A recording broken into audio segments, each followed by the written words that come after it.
तो Diana white ने आज सुबह एक और UFC 300 की फाइट को अनाउंस किया and I am not gonna lie, ये मुझे थोड़ा सा शॉकिंग लगा क्योंकि फाइनली UFC ने फॉर्मर PFL चैंपियन केला हैरिसन को साइन कर लिया है और अब केला हैरिसन की UFC 300 में फाइट होने वाली है अगेंस्ट फॉर्मर चैंपियन हॉली होम के साथ। अब आई नो कि इस फाइट को क्यों बुक किया गया है और क्या farmer double champion Amanda newness की भी इसमें इन्वॉल्वमेंट रहने वाली है, तो इस वीडियो में ये सब कवर करेंगे। तो केला हैरिसन को UFC साइन कर लेगी, ये talks past couple of year से चल रही है, बट अब फाइनली वो मोमेंट आ गई है जहां पर केला हैरिसन और PFL के टाइज ओवर हो चुके हैं और अब फाइनली UFC ने केला हैरिसन को साइन कर लिया है। अब UFC 300 में हॉली होम और केला हैरिसन की फाइट होने वाली है और इस फाइट को लेकर मैंने नोटिस किया कि कुछ लोग इस मैचअप से ज्यादा एक्साइटेड नहीं है, but personally I don't mind कि ये फाइट UFC 300 में हो रही है। But even though I like this fight, मेरी ओपिनियन में ये फाइट मेन कार्ड में नहीं होनी चाहिए। UFC 300 जैसा कार्ड जो 8-9 सालों में एक बार आता है, आई थिंक उसके कंपैरिजन में ये फाइट होनी चाहिए एक प्रीलिम कार्ड में। All right, guys, here's another announcement for UFC 300. Holly Holm.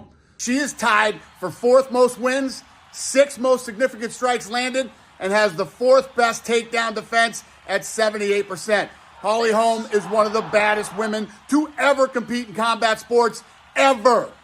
She's fought all the nastiest women in the world in boxing and in MMA, except for one. Holly will be taking on the only person in U.S. history to win back-to-back Olympic gold medals in judo.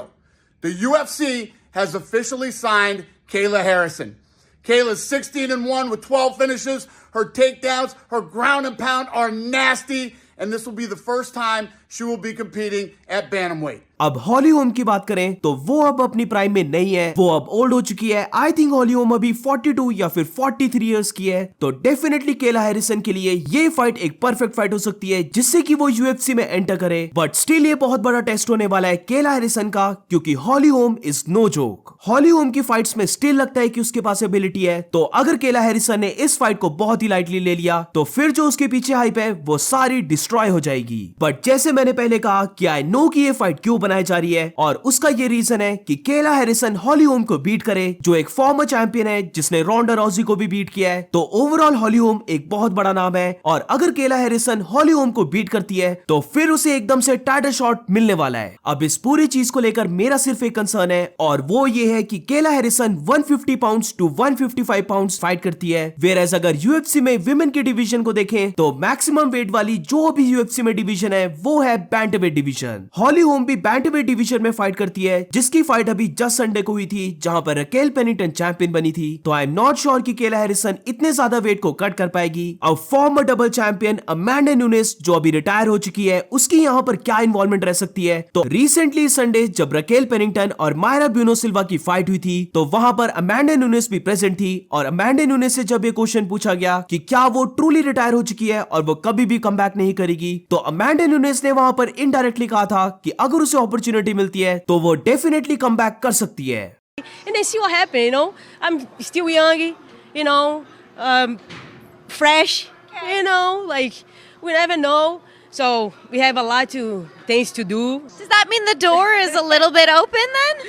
Yeah, I don't know, you know, like we never know. So I'm a fighter, you know, this is my job. अब जिसे नहीं पता, जब Amanda Nunes versus Cris Cyborg की fight हुई थी और जब अमांडा न्यूनेस डबल चैंपियन बनी थी तो तब केला हैरिसन ने अमांडा न्यूनेस को कॉल आउट किया था और उसी मूवमेंट से UFC भी काफी इंटरेस्ट लेने लग पड़ी थी कि वो केला हैरिसन को साइन करें और अमांडा न्यूनेस वर्सेस केला हैरिसन की एक सुपर फाइट हो। तो आई गेस कि ये फाइट अभी भी बन सकती है और पता नहीं क्यों मुझे ऐसा लग रहा है कि अगर केला हैरिसन हॉली होम को बीट कर देती है तो डेफिनेटली अमांडा न्यूनेस अपना रिटर्न करने वाली है। सो ओवरऑल UFC 300 में फाइनली एक फीमेल फाइट को लेकर मैं समवट एक्साइटेड हूं, क्योंकि ये फाइट एक काफी इंटरेस्टिंग फाइट है और इस फाइट के बाद जो स्टोरी बन सकती है वो भी काफी अमेजिंग रहने वाली है। So what do you guys think about this matchup? Let me know in the comments. और इसी के साथ इस वीडियो को एंड करते हैं। अगर आपको वीडियो अच्छी लगी हो तो please make sure to like subscribe. मिलते हैं नेक्स्ट वीडियो में।